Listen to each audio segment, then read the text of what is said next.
حبايب قلبي عاملين ايه؟ يا رب تكونوا بخير. لأول مرة تشوفوا قناتي ما تنسوش الاشتراك في القناة وتفعلوا زرار الجرس علشان يوصل لكم كل فيديوهاتي الجديدة. وكمان يا ريت لو الفيديو عجبكم تعملوا لايك للفيديو.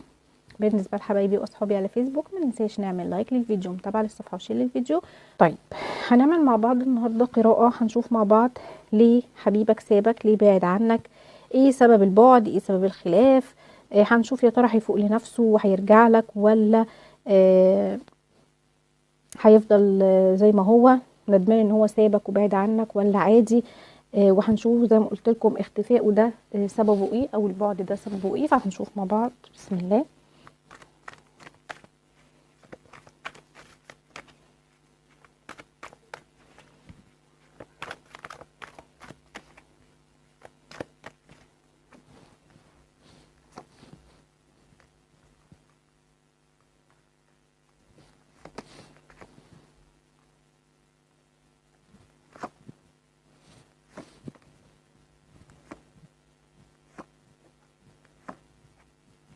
بسم الله الرحمن الرحيم.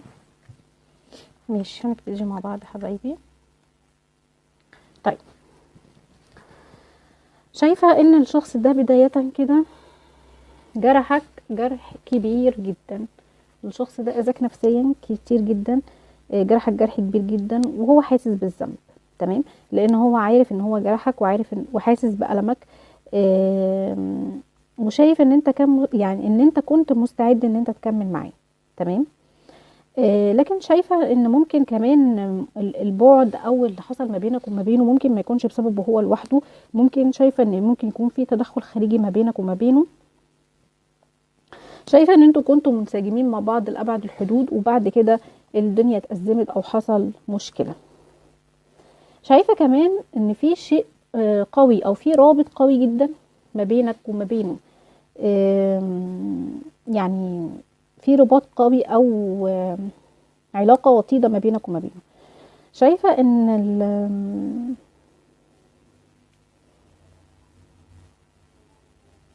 شايفة لما الشخص ده بعد عنك او لما سابك انت حاسس ان في حاجات كتيرة جدا اتغيرت في حياتك. يعني انت شايف ان حياتك اتغيرت من ساعة ما الشخص ده بعد عنك. يعني ممكن تكون حاسس ان انت بقيت احسن، حاسس ان انت بقيت اقوى لما هو بعد عنك. هو ممكن كان بيضعفك، الشخص ده ممكن كانت يعني كانت طاقته ضعيفة، او هو كان شخص عنده طاقة سلبية دايما كان بيحسسك بالضعف. تمام، فانت حاسس ان هو لما بعد عنك انت بقيت اقوى، بقى عندك طاقة تحدي. يعني عارفين الطاقة، او ممكن تكون الطاقة القوية او الطاقة اللي تيجي بعد الصدمة دي. الشخص لما بيتصدم جامد بتجيله كده باور او بتجيله طاقة، بتحس ان انت الدنيا عندك اتغيرت، او من كتر المشاكل اللي انت شفتها بتحس ان انت بقيت اقوى، او بقيت اشجع، او بتحس ان حياتك ابتدت ان هي تتغير.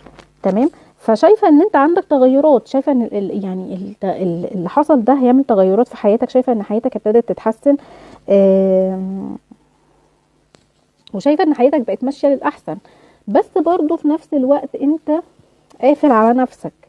يعني شايفه برضو ان انت قافل على نفسك ومش عايز تعرف حد غيره، رغم ان هو ممكن يكون شخص مأثر فيك بالسلب، لكن برضو انت مش عايز تعرف حد غيره او مش عايز تدخل حد تاني في حياتك غيره.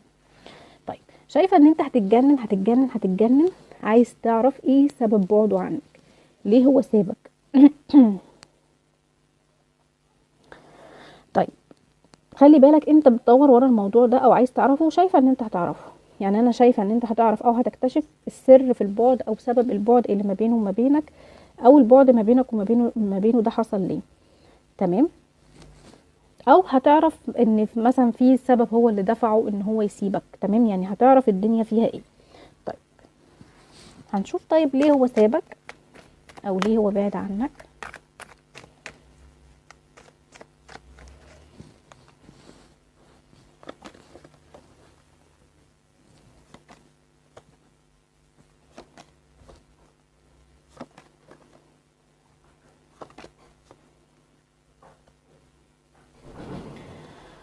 طيب شايفه ان الشخص ده ممكن يكون بعد عنك او سابك بسبب ظروف ماديه. او بسبب ان في حد متحكم في ظروفه الماديه.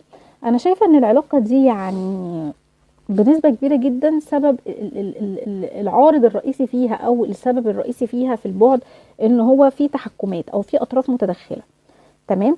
الشخص ده زي ما قلت لك ممكن يكون حد متحكم في ظروفه الماديه، ممكن مثلا اسرته، او هو متجوز عنده بيت تاني، عنده ولاد. فشايفه ان هو كان مجبر ماديا ان هو يبعد عنك، او ظروفه الماديه مش سامحاله ان هو يكون معاك، فكان مجبر. ولما شاف طبعا ان هو لازم يختار، ان هو لازم ياخد قرار، ولازم يكون في وضع اختيار ما بينك وما بين المادة، او ما بينك وما بين حياته الزوجية، ففكر طبعا في مصلحته واختار الجانب الاخر. تمام. بس هو خلي بالك عمل كده مش عشان ضحى بيك، لا، هو عشان يعني هو عمل كده عشان حتى لو هو كان ترك الجانب التاني برضه ما كانش هيقدر ان هو يكون معاك. تمام. فحس ان هو كده او كده خسران، فاختار طبعا ان هو يعني يكسب الوضع المادي الاحسن. تمام. بس هو بيحبك، يعني انا شايفه ان هو بيحبك مش ما بيحبكش، شايفه ان في طاقه حب وفي مشاعر. تمام. شايفه في حب قوي جدا ما بينك وما بينه. وعارف ان هو يعني مش هيحب يعني مش هيقدر ان هو يحب حد غيرك، ولا يعني يقدر ان هو يدخل في علاقة تانية. تمام. شايفة كمان ان هو عنده نوايا ان هو يصلح اللي حصل ما بينك وما بينه. يعني انا شايفة ان العلاقة دي باظت او العلاقة دي انتهت، لكن هو عايز يصلحها. تمام. عايز يعمل حاجة. طيب. شايفة ان انت لازم تحرر نفسك، بلاش تحبس نفسك. تمام. لو انت حررت نفسك ده هيجذب ليك الشخص اللي انت بتحبه. تمام. لو انت فضلت حابس نفسك ده هيبعده عنك، فحاول ان انت تتحرر وتحرر نفسك وتحرر افكارك وتحرر نفسك من الوضع اللي انت فيه. تمام. زي ما قلت لك انا شايفه ان هو بيفكر ان هو ياخد خطوه ناحيتك، لان هو ندمان وزعلان على اللي حصل ما بينك وما بينه، او ما كانش عايز ان هو ده اللي يحصل ما بينك وما بينه. شايفه ان هو بيفكر ان هو يقدم لك اعتذار.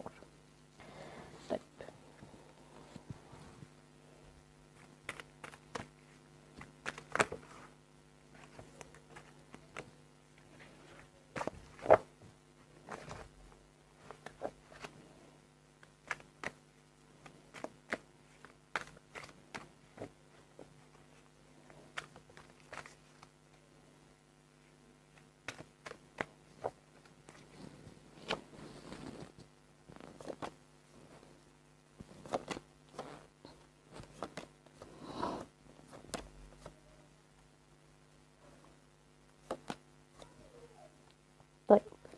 شايفه ان الشخص ده شويه شايل فوق طاقته، او عنده اعباء، او عنده مسؤوليات، او عنده ضغوطات، او عنده اعباء اكتر يعني زيادة عن اللزوم. فشايفة ان هو يعني شايل حمول كبيرة جدا، شايل اعباء،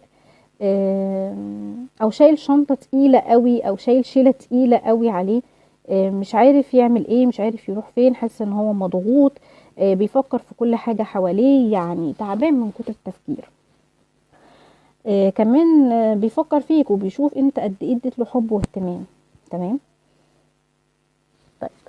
الشخص ده بينه وبين نفسه عارف ان هو خدعك، عارف ان هو ما كانش عنده حسن ظنك، وبيعترف ان هو اتصرف بطريقة غلط، وحاسس ان هو جه عليك علشان مصلحتك، وهو عارف كده كويس ان هو جه عليك علشان مصلحتك وعلشان نفسه، وعارف ان هو غلط في حقك كتير. لكن شايفاه بيفكر امتى هترجعوا، امتى هتكونوا مع بعض تاني. شايفة ان هو ابتدى يحسبها بطريقة افضل، لان هو مش عايز حد غيرك، فابتدى يحسبها ويشوف ايه اللي ممكن يعمله علشان العلاقة دي ترجع تاني، او ان انتوا تكونوا في حياة بعض تاني. طيب. شايفاه ممكن يكون في حالة صمت شوية، علشان هو حاسس ان هو ضعيف، فبيحاول ان هو يقوى على نفسه ويقف على رجله من اول وجديد. انت كان نفسك ان الشخص ده يكون عنده القوة ويكون عنده الجرأة الكافية ان هو يتكلم معاك ويقول لك الاسباب اللي سبك عشانها، ويعني يتحاور معاك او يتكلم معاك، ولكن للأسف هو سابك واختفى فجأة بدون اي مقدمات. وخلي بالك هو زعلان من جواه ان هو عمل كده، لان هو ما كانش عايز ان هو يعمل كده، ما كانش عايز يبعد، ما كانش عايز يسيبك، ما كانش مخطط لكل ده. يعني شايفة ان كل ده ممكن يكون حصل يعني فجأة هو ما كانش مخطط له، لان انا شايفة ان العلاقة دي انتهت فجأة. تمام. شايفة كمان ان انت ممكن تكون كنت راسم له صورة غير الصورة اللي موجودة. يعني انت كنت راسم لحبيبك او لشريكك ده صورة في خيالك غير الصورة الحقيقية اللي انت لقيتها في الشخص اللي انت مرتبط بيه. تمام. اسلوبه وشخصيته وشكله وطريقته وكل حاجة. يعني انت يعني حاسس ان انت ارتبطت بشخص مش هو ده الشخص اللي كان في بالك. تمام. لكن لقيت نفسك حبيته ولقيت نفسك منجذب ليه. وفي نفس الوقت خلاص انت لما وقعت في حبه حسيت ان انت قابلت الشخص المناسب او الشخص اللي فيه نصيب ما بينك وما بينه. طيب عايزين نشوف خططه للرجوع ايه هي. بسم الله.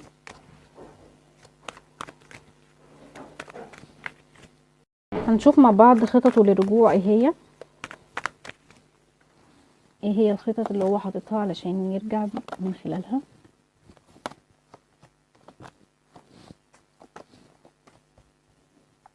طيب ماشي. شايفاه منتظر بعض التغيرات او منتظر ان بعض يعني حاجه تحصل. شايفاه منتظر بعض التغيرات او منتظر ان حاجه تحصل. تمام. بس في نفس الوقت شايفه ان في حد واقف له بالمرصاد. مش عايز العلاقه دي يعني ترجع. تمام. وشايفه يعني ان دي الطاقه اللي فرقت ما بينك وما بينه. في شخص مش عايز العلاقه دي تكمل او مش عايز العلاقه دي يعني تتطور اكتر من كده. تمام. فانا شايفه ان الشخص ده منتظر ان هو يكون اقوى واشجع ويقدر ان هو يقف على رجله والعائق اللي ما بينك وما بينه ده ينتهي. تمام. هو عايز يقول لك دلوقتي ان انا للاسف مش قادر او ما عنديش الجرأة او الشجاعه ان انا اعمل لك حاجه او ما فيش حاجه في ايدي اعملها لك. لكن لو قدرت ان انا اعمل حاجه هعملها. تمام. لان الشخص ده عايز يساعدك. الشخص ده عايز يساعدك لان انت كنت حاجه بتبسطه. تمام. وهو كان مبسوط وهو اوريدي في حياته معاك. تمام. وهو دلوقتي حاسس بالذنب وهو بعيد عنك وشايفه ان مفيش حاجه بتسعده. مفيش حاجه بتخلي عنده طاقه ايجابيه طول ما هو بعيد عنك. انا شايفه ان انت شخص ممكن تكون اقوى منه. عندك اراده قوي الشخصيه واثق في نفسك وعندك يعني طاقه وبتقدر ان انت يعني انت اقوى منه. انا شايفه ان انت شخص اقوى منه. تمام. فعشان كده هو بيستمد منك قوته. تمام. فانت اللي بتديله الطاقه الايجابيه. لما بيكون ضعيف بيستمد طاقته الايجابيه منك انت وبيواجه بيها الظروف الصعبه. تمام. شايفه ان في المستقبل هيكون في نقطه تحول ليكم مع بعض. تمام. شايفه ان المستقبل هيكون فيه يعني شيء ايجابي او في شيء انتم منتظرينه هيحصل ان شاء الله باذن الله. تمام. طيب هنشوف امتى الرجوع.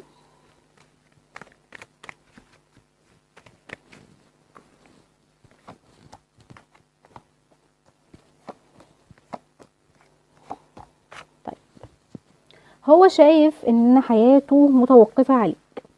شايف ان حياته واقفة عليك.